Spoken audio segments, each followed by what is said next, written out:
Hello दोस्तों, स्वागत है आपका मेरे YouTube चैनल मैग्नेट पर और मैं हूं आप सबकी Gauri. Thanks to everyone who is watching this video. आज का जो लर्निंग सेशन है वो जैसे हमेशा we divide our learning sessions in 3 segments, वैसे ही होगा। फर्स्ट सेगमेंट में I teach you one idiom जो आप अपनी जिंदगी में यूज कर सकते हैं, और दूसरे सेगमेंट में will do some pronunciation practice, और थर्ड सेगमेंट जैसे हमारा हमेशा होता है फन सेगमेंट, वैसे ही होगा। Idiom of the day, in the soup. I want all of you to speak with me. आप भी बोलें in the soup, in the soup. अब ये इन द सूप है, लेकिन इसका मीनिंग ये है कठिनाई में पड़ना, मुश्किल में गिर जाते हैं ना हम, तो उस सिचुएशन को डिस्क्राइब करता है ये इन द सूप। जैसे अगर आप लोग ऑफिस गोइंग हैं और आपको बॉस ने डेडलाइन दी है और आप मिस कर गए, तो मैं आपके लिए फिर ये सेंटेंस बनाऊंगी। मैं कहूंगी missing the deadline put him in the soup. Missing the deadline put him in the soup मतलब डेडलाइन मिस हो गई, इसलिए कठिनाई में आप गिर गए, परेशानी में आ गए। तो जैसे मैंने बोला missing the deadline put him in the soup, ये मैंने एक तरीके से सेंटेंस फॉर्म किया है। लेकिन आप देखेंगे एक ही बात को बहुत तरीकों से कहा जा सकता है। मतलब मैं चाहती हूँ कि आप इस सेंटेंस को, इसका मीनिंग यही रहे और एक और तरीके से बोलें। So you think and I am also thinking. तो आपके जो भी माइंड में आए आप लिख सकते हैं इन द कमेंट बॉक्स। आप ये कह सकते हैं ही landed in the soup after missing the deadline. तो मीनिंग बिल्कुल सेम रहा, बट आपने दो तरीकों से सेंटेंस फॉर्म किया, तो आपको दो सेंटेंस स्ट्रक्चर समझ में आए। अच्छा, मैं पता है आपको ये क्यों कह रही हूँ कि आप मीनिंग सेम रखें और दो और तीन तरीके से, बल्कि चार पांच तरीके से एक ही बात को बोलना सीखें, सो that you become comfortable with sentence structures. तो जैसे आपने बोला लेट्स प्रैक्टिस टुगेदर, जैसे मैं बोलूंगी आप मेरे साथ बोले, मैं चाहती हूँ, तो मैं 2 या 3 बार रिपीट करूंगी दोनों सेंटेंसेस को। Missing the deadline put him in the soup. Missing the deadline put him in the soup. Missing the deadline put him in the soup. अब दूसरी तरीके से जो हमने सेंटेंस फॉर्म किया था उसको प्रैक्टिस करते हैं। ही landed in the soup after missing the deadline. He landed in the soup after missing the deadline. अच्छा, जब आपने दो तरीके से ये सेंटेंस फॉर्म किया है ना, तो मैं चाहती हूँ आप एक और तरीके से फॉर्म करें and you right it in the comment box. इससे ना आपकी बहुत अच्छी प्रैक्टिस होगी। बढ़ते हैं अपने सेकंड सेगमेंट की तरफ। तो आज हम करेंगे प्रोनाउंसिएशन प्रैक्टिस। तो ये वर्ड, अच्छा इसको आप देखें, वैसे आप सोचते होंगे कि आप बोल सकते हैं ब्रेक, क्योंकि इस तरीके से लिखा ब्रेक फास्ट, पर ये ब्रेक फास्ट नहीं है। यू हैव टू से breakfast, breakfast, breakfast. You also speak with me. Breakfast. Not breakfast, breakfast. Breakfast. ये धीरे धीरे आते आते आएगा, but I don't want you to lose hope. तो हम करते रहेंगे ना प्रैक्टिस, तो आता जाएगा, डिफिकल्ट नहीं है। I want you to watch my videos again and again and memorise everything. Second word this, how do you pronounce this?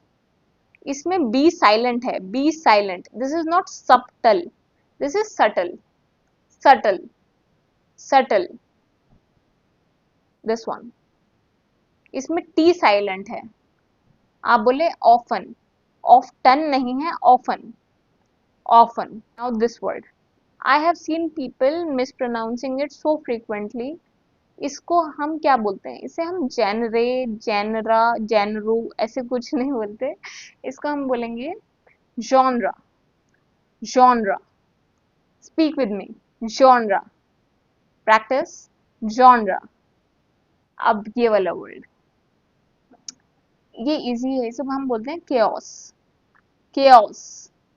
इसमें जिस तरीके से ए और ओ अरेंज्ड है, इसे देख के आप पजल ना हुए, यू से केओस, केओस। दिस वर्ड, इसमें एस साइलेंट है, डेब्रिस नहीं, डेब्री, डेब्री। बहुत इजी है। कुछ वर्ड्स जो होते हैं ना उसमें ऐसा होता है कि कुछ साइलेंट होते हैं, तो आप उसको समझें and then you speak likewise. Let's revise everything quickly. Breakfast, breakfast. Genre, genre. Often, subtle. Chaos, debris. Do you want me to speak again? I think you might want me to speak again. Breakfast, genre. Chaos, debris. Often, subtle. It will become easier when you practice. When you put some hard work and you practice, it will become easier for you. Let's move to the fun segment. Gangs of Wasseypur सबने देखी होगी, तो आज उसका एक dialogue मैंने choose किया है जिसको आप ट्रांसलेट करेंगे फ्रॉम हिंदी टू इंग्लिश। तो वो बहुत ज़्यादा इजी है डायलॉग। तो today it is going to be a 3 second challenge. तो आपकी लिमिट्स भी पुश हो जाएंगी और आप सीखेंगे। So I am going to play the dialogue first and then I speak. तुमसे ना हो पाएगा। तुमसे ना हो पाएगा।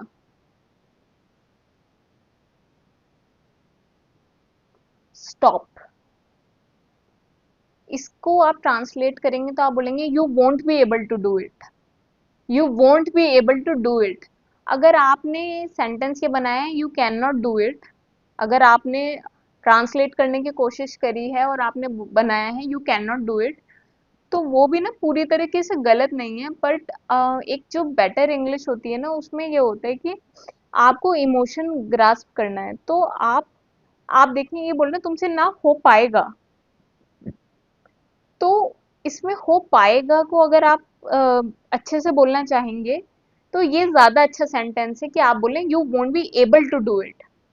आप समझ रहे हैं ना, एक रिफाइंड जो लैंग्वेज होती है, रिफाइंड लैंग्वेज क्या होती है कि जो इमोशन है उसको अच्छी तरीके से एक्सप्रेस किया जाए। तो you can not do it को अगर आप हिंदी बोलेंगे तो क्या बोलेंगे? You can not do it को अगर आप हिंदी में बोलेंगे तो आप कहेंगे तुम नहीं कर सकते, जबकि डायलॉग है तुमसे ना हो पाएगा। तो आप देख रहे हैं एक स्लाइड सा डिफरेंस है। I hope that I am making it clear for you. तो तुमसे ना हो पाएगा को बेटर तरीके से आप बोलेंगे तो आप बोलेंगे you won't be able to do it. तो जैसे कि मैंने आपको कहा कि एक सेंटेंस को आप 2-3 तरीके से बना के प्रैक्टिस करें। तो लेट्स स्टार्ट टुडे। तो you won't be able to do it को आप और किस तरीके से कह सकते हैं? आप सोचें और मैं भी सोच रही हूँ।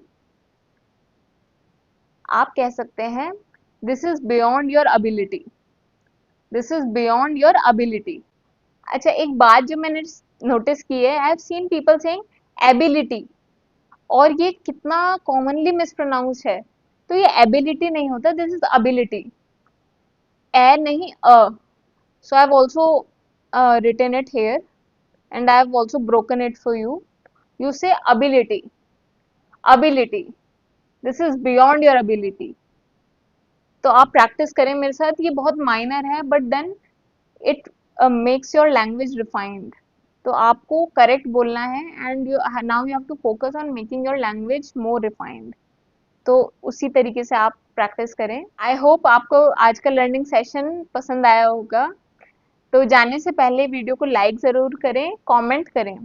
और जैसे कि मैंने आपको बताया कि एक सेंटेंस को आप 2 या 2 से ज़्यादा तरीके से बनाएं। So I want you to make more sentences and write in the comment box. मेरे चैनल को सब्सक्राइब करना ना भूलें so that you get all the notifications. Bye.